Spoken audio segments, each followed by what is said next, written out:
오늘은 마태복음 7장 1절에서 7절 말씀을 통하여 그러면 어떻게 살아야 하나 13번째 말씀 판단에 대하여 비판과 판단에 대하여 말씀을 선언하겠습니다.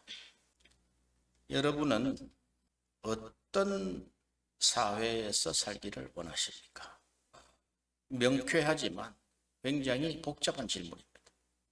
우리가 살기를 원하는 사회는 한마디로 이야기한다면 정의로운 사회, 정의로운 국가에서 살기를 원합니다. 그것이 어느 한 개인의 선택적 정의가 아닌 하나님의 정의가 구현되는, 작동되는 그런 사회, 그런 사회에서 살기를 원합니다. 그런 사회가 가장 이상적인 사회요, 좋은 사회요, 우리가 꿈꾸는 사회임을 우리가 확신합니다. 그렇지 않습니까? 그런 정답을 우리가 알고 있으면서도 목표점을 향하여 갈 뿐 그렇게 정의로운 사회가 아닌 것을 우리가 압니다. 전 세계에 어디 정의로운 사회가 있느냐고 열어보면은 극소수입니다. 극소수한 부분에서 이루어지는 것을 볼 수가 있습니다. 가장 정의로운 사회라고 하는 미국을 봐도 미국의 그 많은 정의를 세우기 위한 그런 노력들이 각계, 각층에서 다 이루어지고 있는 것을 우리가 볼 수 있습니다. 대한민국도 마찬가지입니다. 가장 사람의 판단에 의한 정의가 아니라 하나님의 판단에 대한 정의가 세워지기를 원하는 것입니다. 오늘은 이 판단, 비판에 대해서 말씀을 드리겠습니다. 비판은 선악과 사건 후에 인간이 죄로 말미암아 눈이 밝아져서 인간을 판단하는 능력이 생긴 것입니다. 즉 말하자면 하나님과 같은 판단의 능력이 생겼다는 것입니다. 이 판단은 아주 전지전능합니다. 눈을 감아도 다 판단할 수 있는 것이죠. 보고는 더 잘 판단을 할 수가 있습니다. 자, 바꿔서 한번 이야기하겠습니다. 그러면 하나님이 지금 우리를 판단하신다면 우리가 어떻게 되겠습니까? 하나님이 우리를 판단하시면 지금 바로 죽음입니다. 하나님을 피할 사람이 어디 있겠습니까? 성경에 비판을 받지 아니하려거든 비판하지 말라 이렇게 했습니다. 비판은 여기서 비판은 판단으로도 해석할 수가 있습니다. 비판과 판단이 뉘앙스는 좀 다르지만 성경에 이 비판은 판단과 동일한 언어로 되어 있습니다. 로마서 2장에도 거기도 판단에 대한 부분이 나와 있습니다. 그런데 이 성경은 성경의 판단은 넓은 주제로, 광의적 주제로 보면은 정의로 귀결이 됩니다. 우리가 구약 성경에 하나님이 법도를 세우실 때 하나님은 이 땅에 하나님의 판단의 정의를 세우기를 원하셨다. 이 판단이 원어상 그렇게 되어 있다. 하나님의 판단의 공의. 자, 우리가 하나님을 설명할 때 하나님은 사랑의 하나님, 공의의 하나님 이렇게 이야기를 합니다. 그런데 이 본문 말씀을 연구를 하다 보니까 하나님의 사랑과 하나님의 공의는 하나다는 것을 알았습니다. 왜냐하면 가장 이상적인 사회, 가장 좋은 사회를 세우기 위해서는 그 사회를 구동할 수 있는 가장 기초적인 법이 바로 사람의 판단의 공이냐 하나님의 판단의 공이냐라는 것을 우리가 구분할 수가 있습니다. 가장 이상적인 사회는 하나님의 판단의 공의, 즉 justice입니다. 그 자스티스가 세워진 사회, 자스티스대로 구동되는 사회를 누구나 원할 것입니다. 많은 학자들이 정의란 무엇인가에 대해서 정의를 할 때 사회 구조 안에서 일어나는 어떤 정의가 이렇게 작동할 수도 있고 공산주의에서는 이렇게 작동할 수가 있고 어떤 중립적인 사회는 이렇게 작동할 수 있다라고 이야기하지만 다 모으면은 이것은 하나님이 이 땅에 내려주신 판단의 공의에서 출발했다는 것을 알 수가 있습니다. 말하자면 인간이 세운 정의는 원본에서 유추한 짝퉁입니다. 우리가 가지고 있는 판단이 하나님의 판단의 공의일까요? 아닙니다. 아닙니다. 오늘 성경은 그러지 않습니까? 비판을 받지 아니하려거든 비판하지 말라. 판단을 받지 아니하려거든 판단하지 말라. 여러분, 판단받는 것이 얼마나 무서운 건 줄 아세요?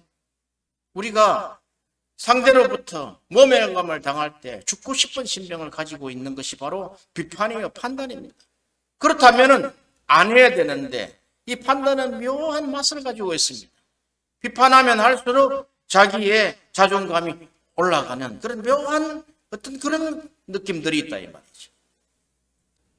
성경에 보면 남을 판단하는 것은 너를 스스로 정죄합니다. 그렇게 했어요.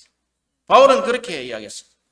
너가 남을 지금 비판하는 거지, 판단하는 것이지, 그게 하나님의 판단의 공의에서 나온 것이냐?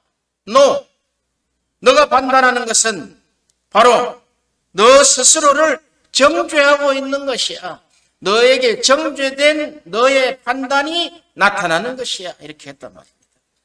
얼마나 무서운 것입니까?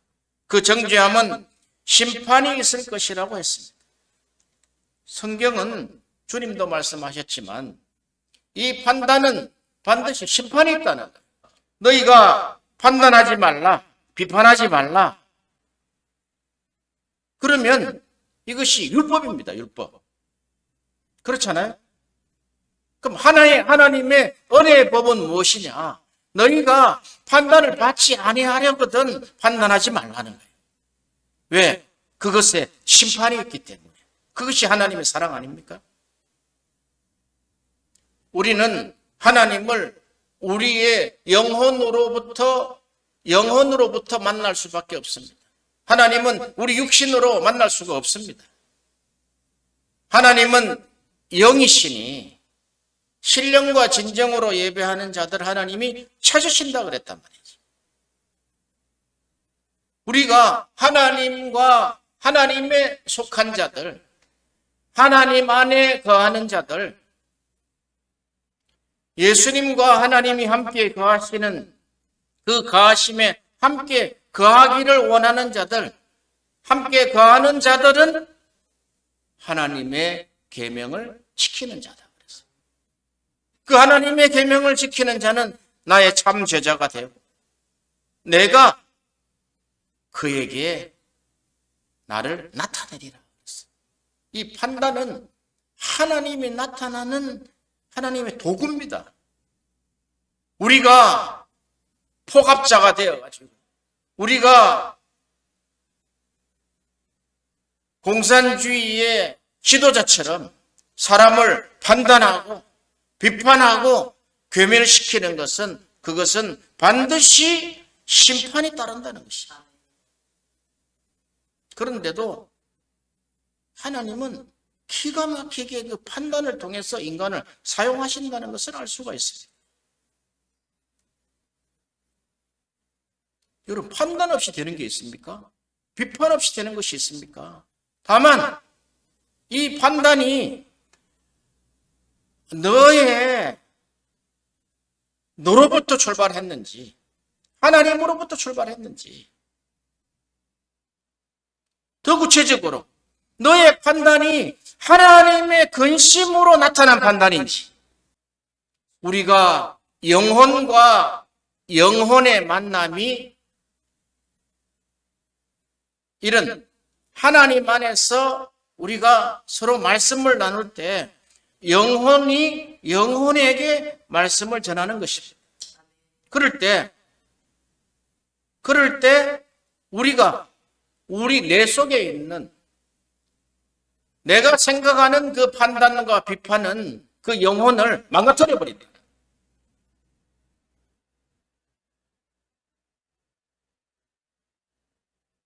하나님의 판단의 공의, 즉 자스티스라 그랬죠. judgment 그럽니다. 하나님의 판단의 공의가 우리 안에 하나님이 세워지기를 원한다는 것. 이 가정과 사회에 세워지기를 원한다는 것. 그게 작동되고 구현되는 사회가 되기를 원한다는 거죠. 사람들이 어떤 사회가 좋은 사회인지 알아요. 법이 작동하는 사회. 국가로 말하면 헌법이 제대로 작동하는 사회. 그런데 그렇지 않은 한 개인의 인간의 그 판단과 잣대로 인해서 공산주의들이 그렇게 한 개인의 잣대로 나라를 다스려가는 결코 심판을 면치 못할 것입니다. 왜냐하면 이 판단이라는 원어를 보면 헬라어에 크리노라는 단어를 씁니다. 크리노는 이 최후 심판이라는 의미를 가지고 있습니다. 그러면 우리가 판단한 인간의 잣대로 판단하는 그 판단은 결국 최후 심판이라는 개념을 가지고 있다. 어떻게 인간이 최후 심판을 할 수가 있습니까? 하나님의 판단의 공의는 최후 심판의 그 효력을 가지고 있다. 그걸 인간이 써서는 안 된다. 자, 우리는 항상 규범과 도덕의 CCTV 앞에 우리가 살고 있습니다. 어떤 날 신문 뉴스에 보니까 CCTV의 천국, 영국이다, 영국. 영국은 10발자국만 뛰면 다 CCTV가 다 걸려있다는 거예요. 온 나라를 카메라로 다 잡고 있다는 거예요. 혹시 범죄자들이나 또 범법을 한 자들이 그 어디로 도망가는지 추적하는 어떤 그런 것도 되는 것이죠. 그런 규범과 도덕의 CCTV가 지금 전 세계에 깔려 있다. 그리고 우리가 삶의 어떤 뒷담화, 평가 속에서 우리는 살고 있습니다. 무서운 세계 속에 살고 있다는 거예요. 그러나 그것이 인간의 잣대라는 거예요. 하나님으로부터 유추된 짝퉁 잣대라는 거예요. 우리가 무서운 삶을 살았습니까? 얼마나 큰 죄를 짓고 살았습니까? 그러므로 판단하는 자는 최후 심판을 하는 존재라니. 아니, 사람이 최후 심판하는 존재가 될 수 있습니까? 최후 심판하는 존재는 하나님 외에는 없어요. 그런 무서운 죄를 우리가 짓고 살아가고 있다는 거예요. 판단의 미명 아래. 비판은 좀 어원이 좀 세지, 어감이 세단 말이죠. 그런데 판단은, 인간은 판단하는 존재이기 때문에 판단하는 권리가 있다. 권리 있지요. 그러나 그것이 원어는 크리노라는 최후 심판을 너가 했다는 거예요. 무섭지요, 무서워. 이 최후 심판은 하나님의 영역이요, 하나님의 권한입니다. 이렇게 이 판단하고 심판하는 죄는 우리 자신과 이웃을 파괴하는 것입니다. 지난주에 말씀드렸죠. 자기 스스로 내적으로 자기를 파괴하는 염려. 이 판단은 외적으로 인간을 파괴하는데 이미 파괴된 그 인간이 정죄된 데서 나온다는 거예요. 얼마나 무서운 겁니까? 수시로 남을 판단하고 문제가 생기면 염려하는 것을 볼 때 이 사탄의 활동은 우리 생활 속에서 끊임없이 조종하고 파괴하는 처음부터 살인한 자요 거짓의 아비인 것입니다. 사탄의 실체라는 것을 잊어서는 안 될 것입니다. 이 판단과 비판은 온 오프라인을 막 넘나듭니다. 사람이 비판을 받을 때 외향적인 사람들을 표출합니다. 그러나 이길 수 없는 자들은 내적으로 그 사람을 정오하는 죄를 짓게 한다는 것입니다. 사람이 분노를 표출할 때 분노가 극에 달하면 사람을 죽일 수도 있지 않습니까? 또 내적으로 겉으로는 표시하지 않지만 내적으로 정오를 품은 사람이 사람을 죽일 수 있지 않습니까? 바로 이 판단과 심판은 결국 사망을 이뤄내는 것입니다. 우리가 사도 바울이 말씀했죠. 육체의 일은 현저하다 그랬어요. 바로 이 육체의 일은 현저한데 엄단과 이 불의, 하나님 앞에서의 이 불의가 인간을 파괴하는 작용을 한다는 거예요. 육체의 일. 그러나 달리 말씀을 드리면 영혼의 일은, 영혼이 영혼에게 하는 말은, 영혼에게 생명을 전하는 말은 사람을 살릴 수 있다. 이런 판단과 비판이 이제 심화되면 살인이나 자살로 이어지는 무서운 악이 되는 것입니다. 정의란 무엇입니까? 자스티스 말씀드렸죠? 자스티스.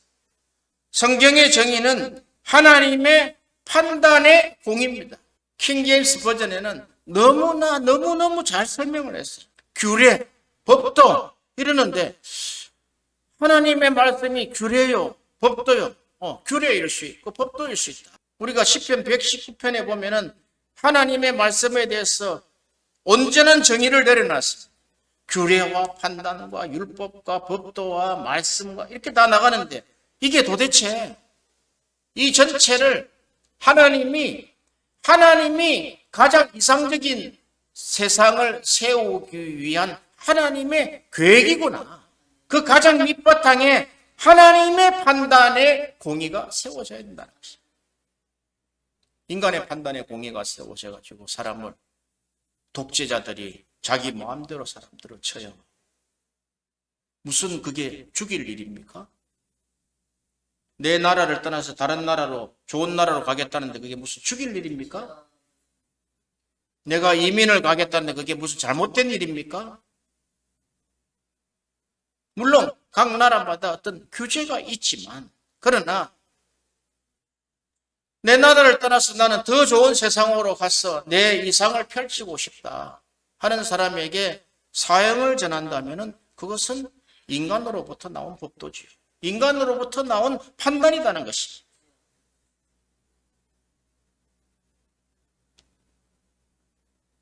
판단과 구약 성경에 보시면은 판단과 공의와 규례와 법도, 그리고 판단의 법도가 킹 제임스 버전에는 판단의 정의로 번역되어 있습니다. 즉 하나님의 평가, 좌진 원칙, 하나님의 평가, 하나님의 심판, 하나님의 판결 기준의 잣대, 이것이 곧 사회 정의를 말합니다.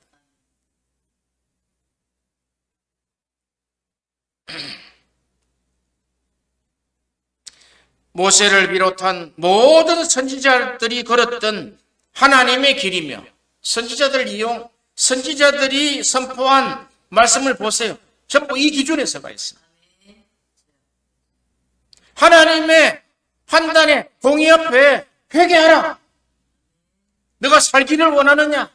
너가 죽으려고 하느냐? 하나님 앞에 바로 세워져야 된다. 그것은 하나님의 그 판단의 공의 아래 너 인생을 세워야 된다. 모세를 비롯한 선지자들이 걸었던 하나님의 길이며 선포한 중심 메시지였습니다. 이 기준이 서 있는 사람이 하나님을 경외하는, 하나님을 두려워하는 자다. 여기 지혜다. 하나님을 경외하는 것이 지혜의 근본이다 그랬죠. 이게 하나님을 두려워하는 것이 지혜의 근본인데 그 하나님을 두려워하는 근본이 무엇이냐? 하나님의 판단에 공의다는 것입니다. 너무너무 이번 말씀을 준비하면서 내가 너무 잘못 살아왔구나 라는 생각을 하게 됩니다. 이런 사람, 모세와 선지자처럼 하나님의 길을 걸으며 하나님의 중심 메시지인 이 하나님의 판단의 공의를 선포한 사람, 이 자들이 하나님을 경외하는 자요, 하나님이 믿을 만한 사람 아닙니까? 우리는 믿음을 어디에다가 기준을 두고 있습니까? 우리의 믿음의 가장 기준의 근본을 하나님의 판단의 공의 아래서부터 출발해야 된다는 것입니다. 그리고 하나님은 하나님의 때에 심판하시고 하나님의 때에 은혜를 베푸신다는, 보라 지금이 은혜 받을 만한 때요, 지금이 구원의 날이로다 그랬어요. 하나님이 딱 심판하는 날에 구원을 받게 된다. 하나님의 심판, 하나님의 공의가 적용이 딱 됐을 때 내가 잘못 살았구나, 이런 깨우침을 하나님은 그 은혜 속에서 그 인간의 깨우침을 주신다는, 하나님을 믿으십시오. 하나님의 때에 심판하시는 하나님의 법도, 즉 공의의 하나님이시라는, 이 하나님의 공의는 하나님의 사랑에서부터 출발한다는 것을 알았습니다. 신명기 11장에 오늘 내가 내게 명하는 여호와의 명령과 판단의 법도와 규례를 지키지 아니하고 내 하나님 여호와를 잃어버리지 않도록 삼갈지어다. 하나님을 피하는 자, 하나님을 잃어버린 자들은 이 하나님의 판단의 법도, 하나님의 판단의 이 공의를 걷어차버렸다. 짓밟아버렸다. 왜? 그게 적용이 되면 자기 당장 한 발자국 뛸 수 없으니까. 나는 하나님 법 없이 내 마음대로 살겠다, 그런 뜻 아닙니까?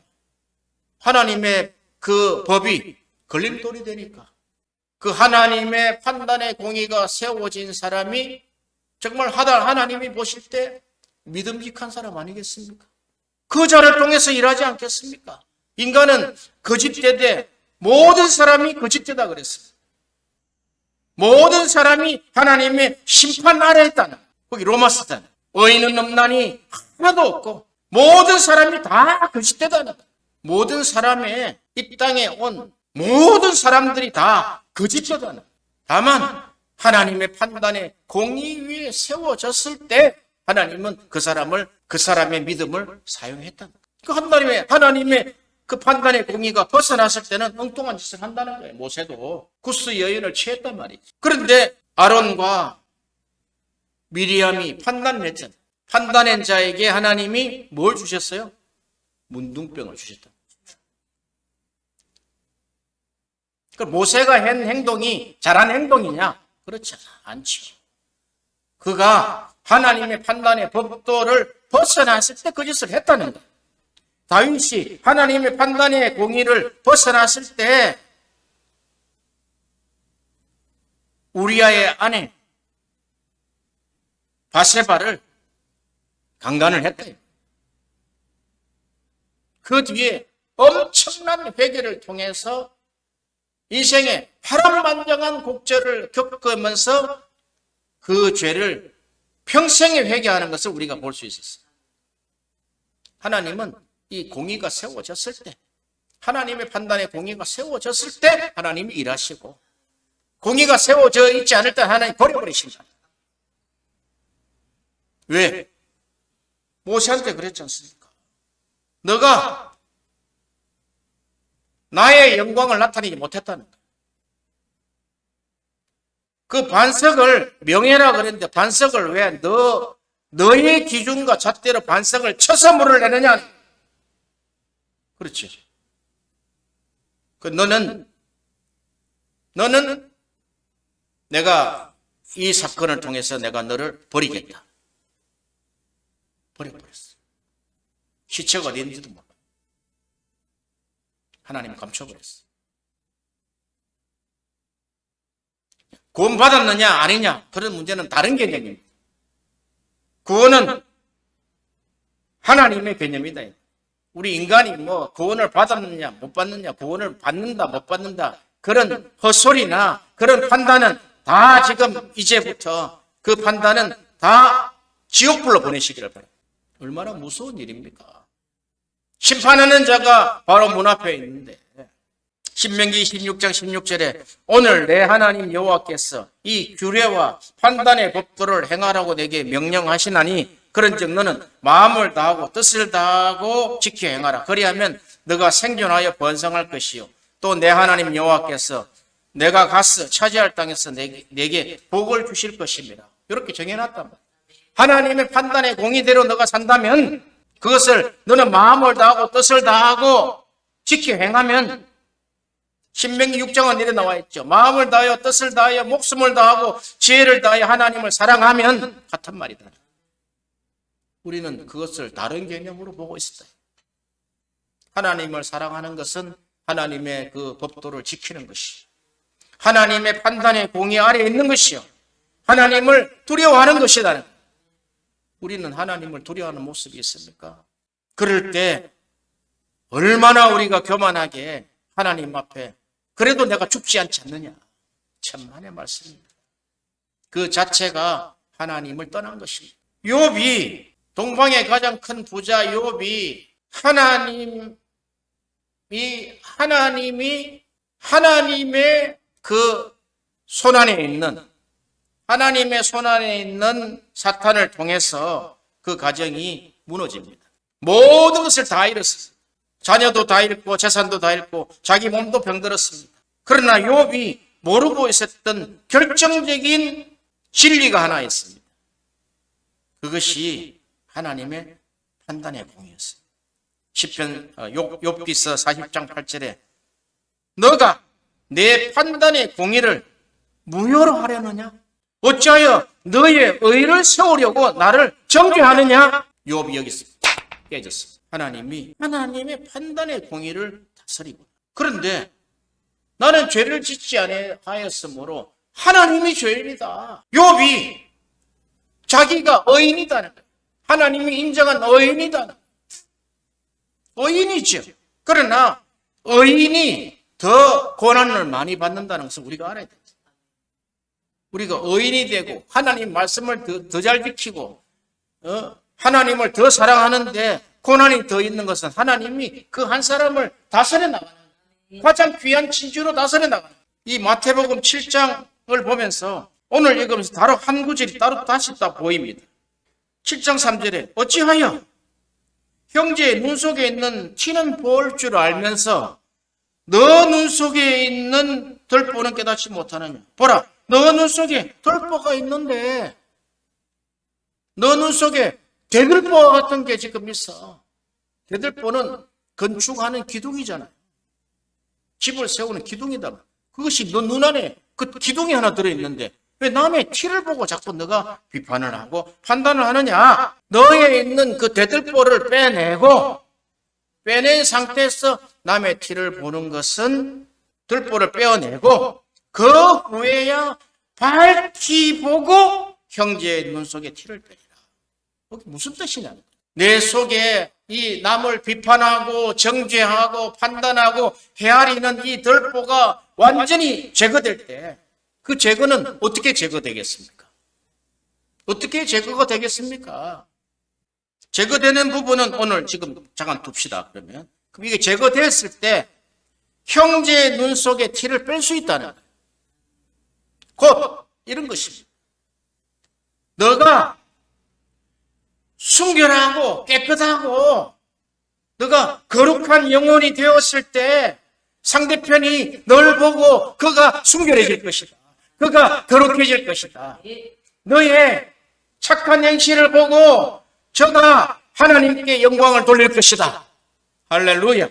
그래서 이렇게 이야기하고 있어요. 7장 6절에 거룩한 것을 계획해 주지 말며 너희 진주를 돼지 앞에 던지지 말라. 이 하나님의 판단의 공의, 자스티스, 이것은 보물이구나. 하나님의 나라를 다스리는 가장 보물이구나. 이게 진주구나. 핵심이구나. 아무리 테두리에 좋은 걸 많이 금으로 산다 칩시다. 진주가 쏙 빠져 있는 게 무슨 좋은 예물이 될 수가 있겠습니까? 아무리 성이 최신식으로 지어진들 그 안에 하나님 나라 들어가면은 그 성벽이 다 12보석으로 되어 있다 그러잖아요. 보석을 다 빼버리세요. 빼버리면 그게 무슨 보석, 진주와 보석성이라고 그렇게 이야기하겠습니까? 이게 우리가 살아가는데 가장 빛나는 인생, 보석 같은 인생은 하나님의 판단의 공의 아래에 있는 하나님을 두려워하는 자. 할렐루야. 그러므로 시편 105편 7절에 그는 여호와 우리 하나님이시라. 그의 판단이 온 세상에 있도다. 없는 데가 없다나. 온 세상에 하나님의 판단이 있도다. 시편 119편 7절에 내가 주의 의로운 판단을 배울 때에는 정직한 마음으로 주께 감사하리이다. 시편 119편 20절에 주의 판단을 항상 사모함으로 내 마음이 상하였나. 이렇게 하나님의 판단의 공의를 사모하면서 꿀같이 단 말씀을 외우면서 왜 마음이 상했을까요? 내 판단이 그게 아니었다. 시편 119편 102절에 주께서 나를 가르치셨으므로 내가 주의 판단에서 떠나지 아니하였나. 하나님은 이렇게 하나님께 속한 자, 하나님과 교제하는 자는 하나님이 그 판단의 공의를 적시적시 주신다는 거예요. 가르치신다는 거예요. 너 그렇게 하면. 너 이럴 때 이렇게 해. 그런데 아니 내 생각이 맞아요. 하나님 내 생각이 맞습니다. 좀 나오세요. 내가 기도하는 거나 응답해 주세요. 이렇게 한다면은 그 사람을 쓸 수 있겠냐? 하나님이 이럴 때 이렇게 하나님의 판단이 이런 것이고 왜 내 판단이 먼저 나가느냐? 양의 우리에 먼저 들어오는 도적이 있다는 거예요. 우리 생각 속에 먼저 뛰어 들어오는 게 있다는 거예요. 이게 육신의 일이다. 육신의 생각은 무엇입니까? 사망이다. 영의 생각은 생명과 평안인데 이 영의 생각이 하나님의 판단의 법도다. 하나님의 판단의 공의다. 구체적으로. 그러므로 시편 119편 64절에 내가 이걸 깜짝 놀랐어요. 주의 의로운 판단들로 말미암아 내가 하루에 7번씩 주를 찬양하나이다. 킹제임스 버전의 잠언서 13장 23절에 판단이 부족하여 멸망하는 일도 있느니라. 그렇죠. 그럼 그 판단은 자기 판단이다. 그런데 하나님의 공의의 판단, 성경은 성령이 쓰신 거기 때문에 인간적인 요소를 이야기하지 않습니다. 하나님의 공의의 판단이 부족해서 멸망하는 자도 있다. 죽는다는 거예요. 인류가 멸망할 수도 있다는 거예요. 한 문화가 멸망할 수도 있다는 거예요. 잠언서 29장 16절에 킹제임스 버전에 모든 사람에 대한 판단은 어디로부터 나온다? 주로부터 나온다. 이사야 51장 4절에 내 백성이 내게 주의하라. 내 나라여 내게 기울이라. 이는 율법이 내게서부터 나갈 것임이라. 내가 내 판단의 공의를 백성들의 빛으로 머물게 하리라. 아멘. 이 판단의 공의, 하나님의 판단의 공의를 통해서 하나님은 그게 너 인생의 빛이라는 거예요. 빛이라. 우리가 그러잖아요. 너는 세상의 빛이라. 그냥 가만히 있으면 그 빛이 납니까?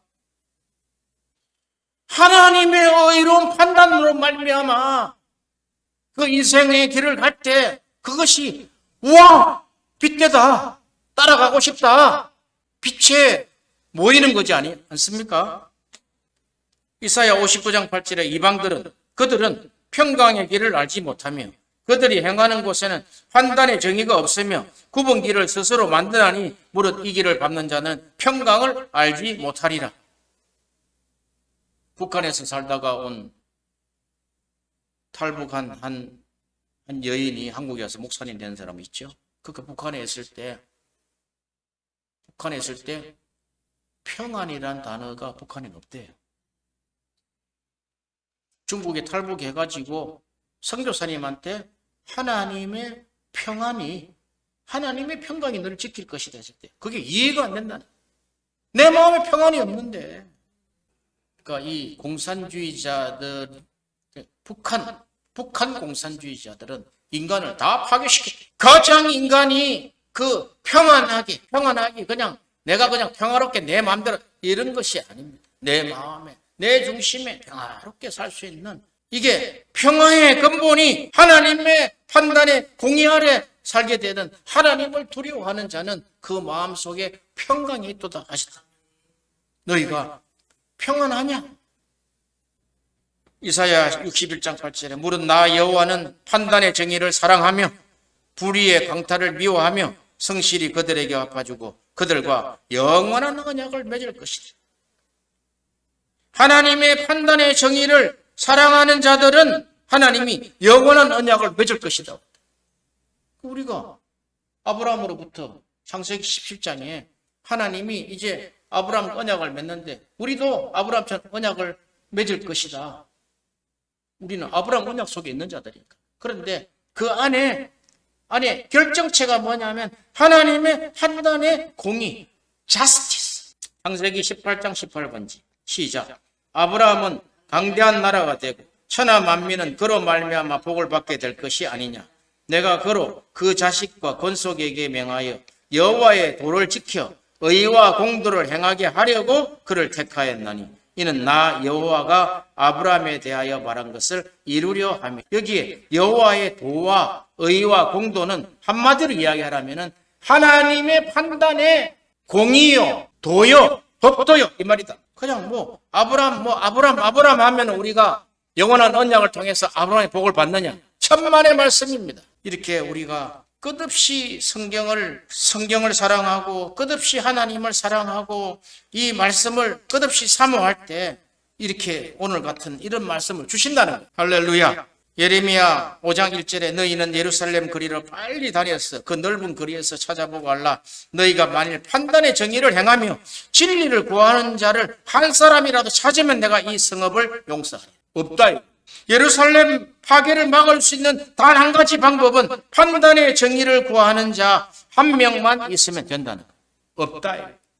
다니엘서 4장 37절에 그러므로 지금 느부갓네살은 하늘의 왕을 찬양하며 칭송하며 경배하노니 그의 모든 일은 진리이고. 느부갓네살이 한번 고백을 보세요. 그분의 길은 판단의 공의니 교만하게 행하는 자를 능히 그가 낮추심이라. 할렐루야. 판단의 공의로 말미암아 국가가 세워지게 하시고 가정을 세우셔서 하나님의 나라를 세우게 하시는 것입니다. 공의, 이것은 하나님의 사랑입니다. 요한복음 15장 9절에 아버지께서 나를 사랑하신 것 같이 나도 너희를 사랑하였으니 나의 사랑 안에 거하라. 내 아버지의 계명을 지켜 그 사랑 안에 거하는 것 같이 너희도 내 계명을 지키면 내 사랑 안에 거하리라. 내가 이것을 너희에게 이르면 너의 기쁨이 내 기쁨이 너희 안에 있어 너희 기쁨을 충만하게 하려는 것이라. 내 계명은 곧 내가 너희를 사랑한 것 같이 너희도 서로 사랑하라는 이것이니라. 할렐루야. 그리할 때 너희가 열매를 많이 맺으면 아버지께 영광을 받으실 것이요 너희는 내 제자가 되리라. 그러므로 너희는 내 안에 거하고 내 말이 너희 안에 거하면 무엇이든지 원하는 대로 구하라. 그리하면 이루리라. 내가 너희를 택하여 세웠나니 이는 너희로 가서 열매를 맺게 하고 또 너희 열매가 항상 있게 하여 내 이름으로 아버지께 무엇을 구하든지 다 받게 하려 함이라. 할렐루야. 우리는 뭔가 다른 복을 구하지 않았습니까? 뭔가 다른 복을 헛다리를 지금 긁고 있는 거예요. 우리의 신앙의 잣대는 하나님의 판단의 공의 아래서 하나님을 사랑하고 이게 하루아침에 우리에게 주어진 것이 아니라 성경을 사랑하는 자에게 하나님이 주신 것을 믿으시기를 바랍니다. 아멘. 누가는 이런 자를 좋은 나무라 그래요. 좋은 나무는 많은 많은 과실을 맺는. 우리는 그냥 우리 예수 믿으면 좋은 열매를 맺는 것으로 예수 믿으면 복을 받는 것으로 구체적으로 하나님이 가면 갈수록 더 구체적으로 우리에게 복을 제시해요. 그 구체적인 제일 그 파운데이션, 그 기초가 하나님의 판단의 공의 위에 그 길을 행하는 하나님의 사람들. 할렐루야.